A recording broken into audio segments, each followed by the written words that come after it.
High বন্ধুরা, শুভ সকাল জানাই সবাইকে। তো সবাইকে আবার ওয়েলকাম আমার ছোট্ট একটা মিনি ব্লগে। এই ভিডিওটা কিন্তু আজকের না, কয়েকদিন আগের, বেশ কয়েকদিন আগে।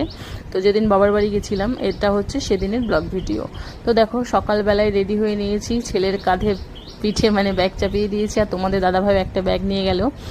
শরীরটা কদিন থেকে বেশ খারাপ, মনটাও ভালো লাগছিল না, তাই তোমাদের দাদাভাই বলে চলো 2-4 দিনের জন্য টুক করে কোথাও ঘুরে আসি।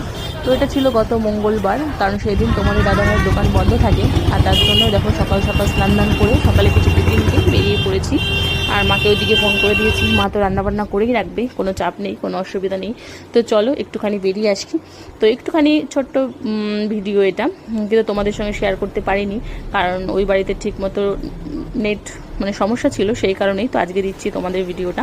তো দেখো রাস্তায় কত জল জমে গেছে, আর বাসে করে যাচ্ছি। বাড়ির থেকে বেরিয়ে এসে টোটো নিয়েছিলাম, আর টোটো থেকে বাস স্ট্যান্ড থেকে বাসে করে সোজা চলে এসেছি কৃষ্ণনগর।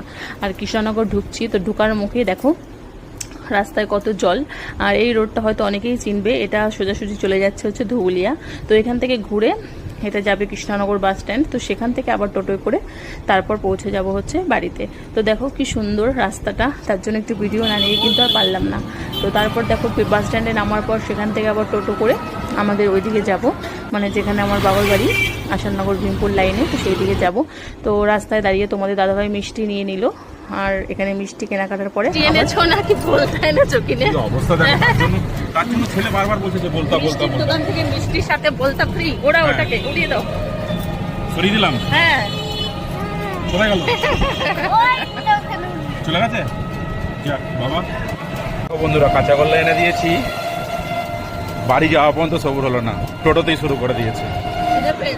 খিদে পেয়েছে, ও হো হো হো। মেয়েরও দেখো কত খিদে পেয়েছে, মুখটা শুকিয়ে একদম কালো আমসিক্ত হয়ে গেছে। হবে না কেন?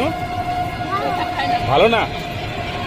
তো চলো, তোমরা না খাও, তাহলে আমি খাই একটু। শুকনো, ওই তো তোমার জন্য রাজভোগ নিয়েছি তো বাবা। পৌঁছে গেছি, আর রাস্তায় ভীষণ গরম লাগে, তাই এসে একটুখানি হাওয়া চালিয়ে একটু জল খেয়ে এখানে বসলাম। ভীষণ গরম লাগছে, আর ওই যে ছেলে মেয়ে তো সবাই ঠিকঠাক মতো পৌঁছে গেছি। এবার তোমাদের দাদাভাই এখানে একদিন থাকবে, তারপরে আমাদের দিয়ে চলে যাবে, আর আমি এখানে কিছুদিন থাকবো। তো দেখো, কোথাও থেকে জার্নিং করে আসলেই না আমার একদম মানে মাথা যন্ত্রণা শুরু হয়ে যায়। তো যাই হোক, তোমাদের দাদাভাই বললো চলো, আমি তো কালকে চলে যাব। তো আজকে একটুখানি আমাদের এখানে হাট বসে মঙ্গলবার আর শুক্রবারে, তো সেখানে হাটে যাই, হাটের থেকে কিছু দেখি সবজি বা কিছু কিনতে ইচ্ছা করলে একটু কিনে নিয়ে আসবো, আর একটু ঘুরেও আসবো। তো বৌদি বায়না করলো বলেই বৌদির সঙ্গে চলে গেলাম একটা ব্যাগ নিয়ে বাজারে। তো এখানে দেখো, এটাই হচ্ছে আমাদের সেই হাট বাজার, গ্রামের হাট বাজার।